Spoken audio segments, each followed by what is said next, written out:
Olá a todos, diretamente aqui de Portugal para todo o mundo através do Brasil, neste evento maravilhoso dedicado a Machado de Assis, um maravilhoso escritor do mundo que teve origem no Rio de Janeiro, aí no Brasil. É para mim, pois, uma honra, neste dia em que em Portugal se comemora o Dia da Liberdade, o 25 de Abril, que tenho o prazer de ler um conto de Machado de Assis, uma pessoa tão importante na libertação e no direito à democracia daqueles que eram excluídos na altura da sociedade brasileira. Pois bem, eu vou ler o conto que se chama Adão e Eva, um conto fantástico que vou então ter a oportunidade de partilhar agora convosco.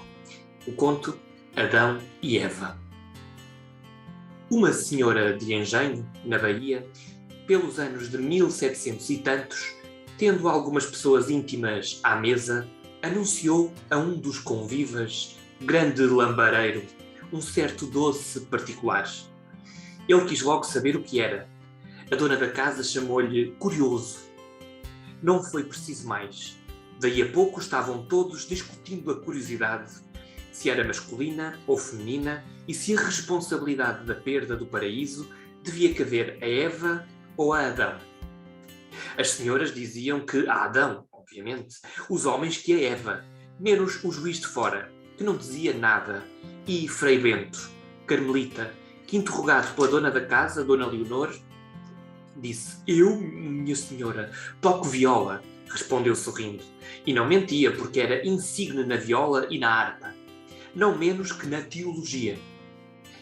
Consultado, o juiz de fora respondeu que não havia matéria para opinião, porque as coisas do paraíso terrestre passaram-se de modo diferente do que está contado no primeiro livro do Pentateuco, que é apócrifo.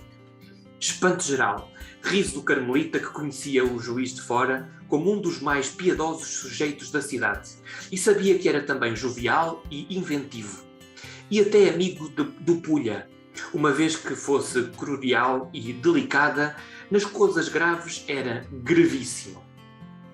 "Frei Bento", disse Dona Leonor, "faça calar o senhor Veloso."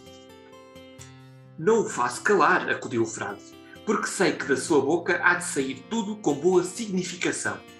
"Mas a escritura", ia dizendo o mestre do campo João Barbosa. "Deixemos em paz a escritura", interrompeu o carmelita. "Naturalmente, o senhor Veloso conhece outros livros."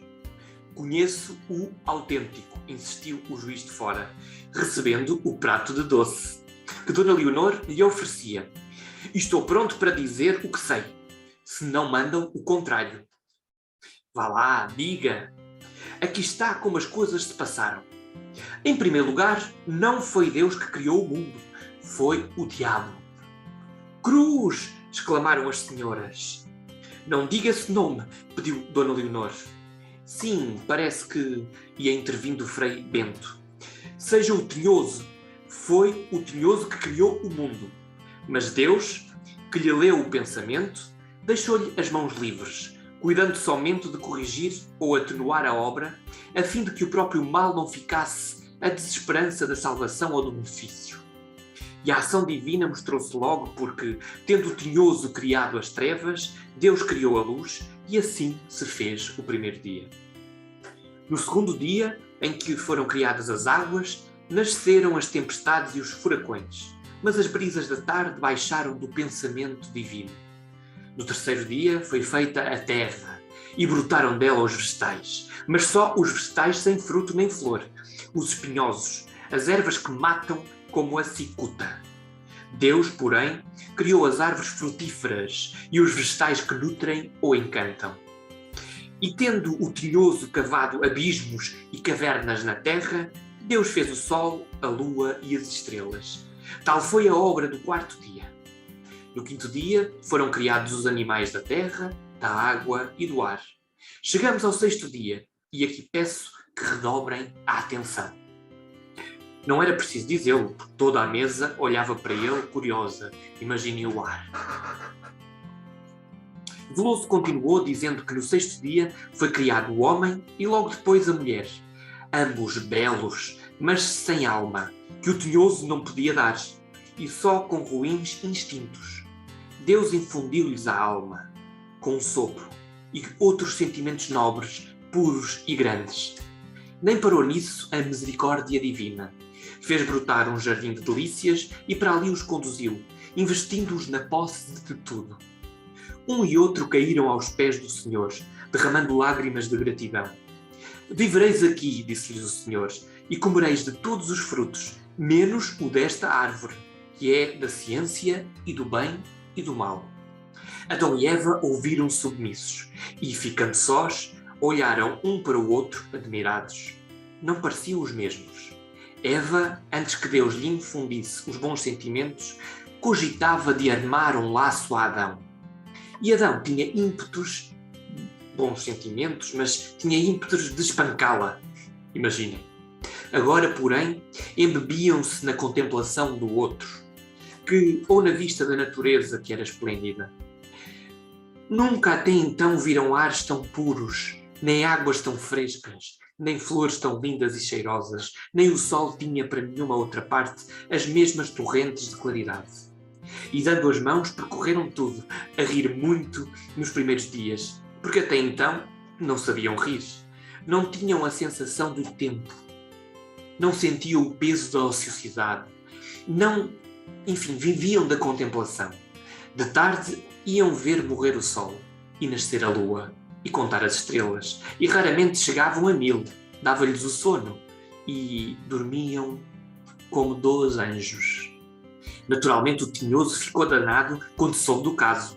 Não podia ir ao paraíso, onde tudo lhe era avesso, nem chegaria a lutar com o Senhor. Mas ouvindo um rumor no chão entre folhas secas, olhou e viu que era a serpente. Chamou-a alvoroçado. Vem cá, serpe, fel rasteiro, peçonha das peçonhas. Queres torcer a embaixatriz do seu pai? Para reaver as obras do seu pai? A serpente fez com a cauda um gesto vago, que parecia afirmativo, mas o tinhoso deu-lhe a fala, e ela respondeu que sim, iria onde ele a mandasse, às estrelas, se lhe desse as asas da águia, ao mar, se lhe desse o segredo de respirar na água, ao fundo da terra, se lhe ensinasse o talento da formiga.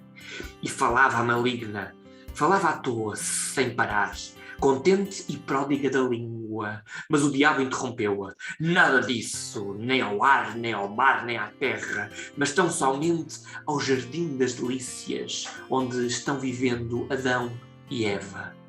Adão e Eva, disse a serpente.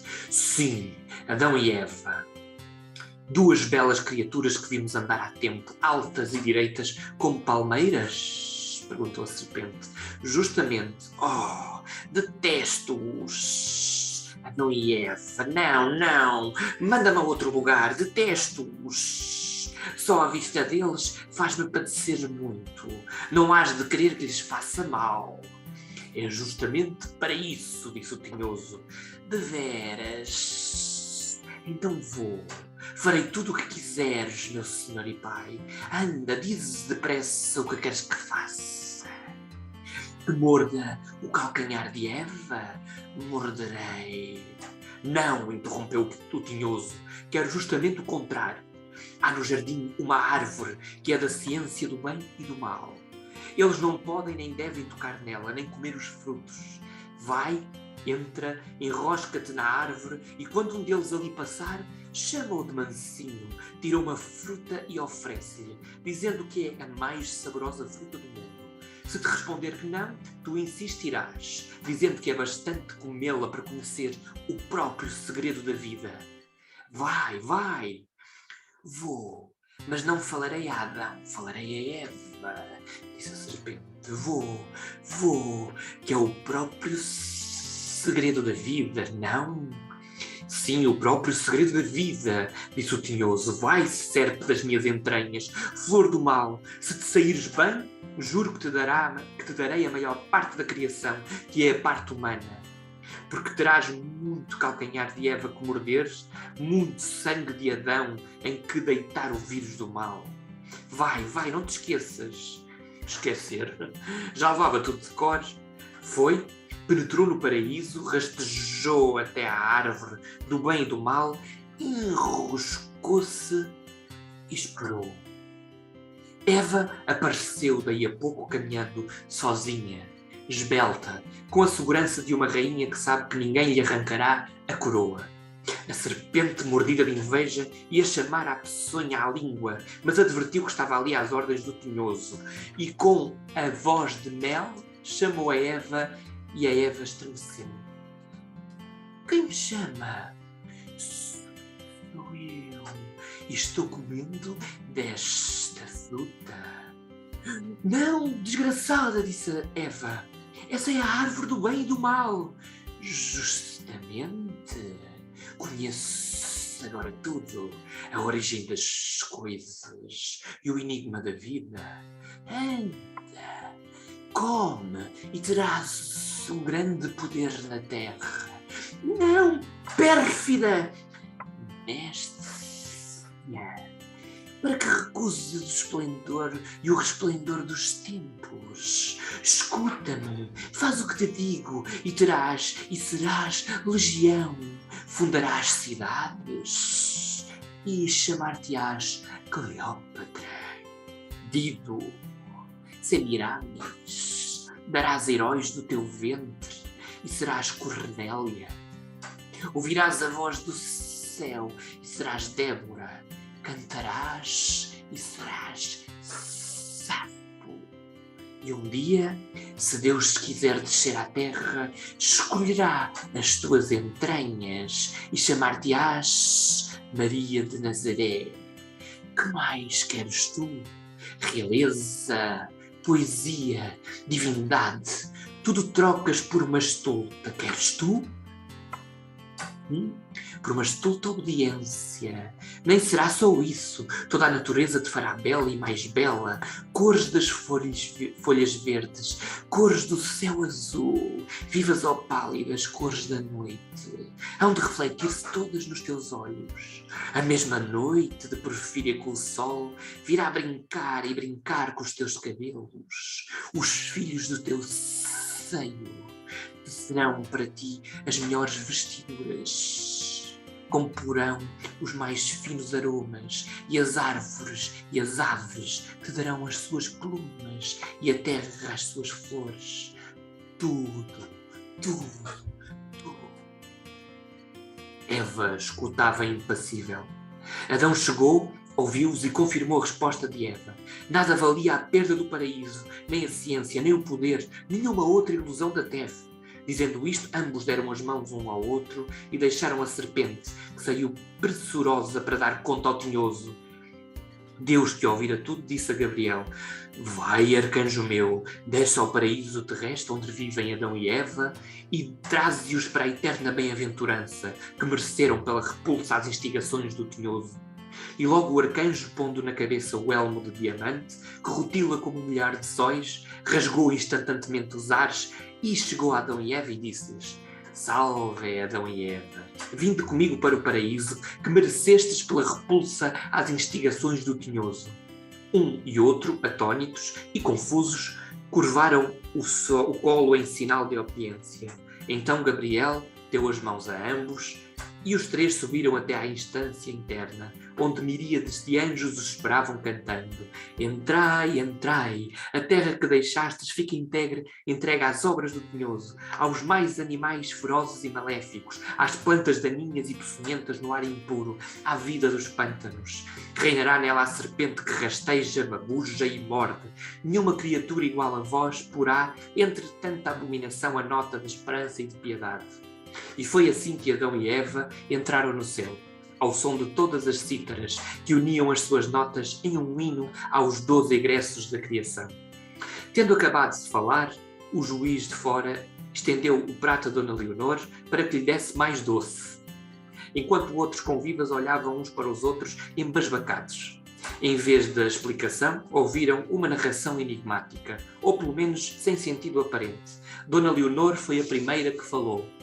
Bem dizia eu que o Sr. Veloso estava logrando a gente. Não foi isso que lhe pedimos, nem nada disso que aconteceu. Não é, Frei Bento? Lá o saberá o Sr. Juiz, respondeu o Carmelita sorrindo. E o juiz de fora, levando à boca uma colher de doce, disse: pensando bem, creio que nada disso aconteceu. Mas também, Dona Leonor, se tivesse acontecido, não estaríamos aqui saboreando este doce, que está, na verdade, uma coisa primorosa. É ainda aquela sua antiga doceira de Itapajipe?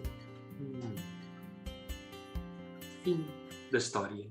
Uma história deliciosa que veio contrariar a história da Bíblia, mas ao mesmo tempo deixar no ar se a verdade, na verdade, não seria outra, e se a história realmente tivesse sido esta versão contada pelo Juiz de Fora, talvez não estivéssemos aqui agora a ouvir e a partilhar esta história através desta partilha digital.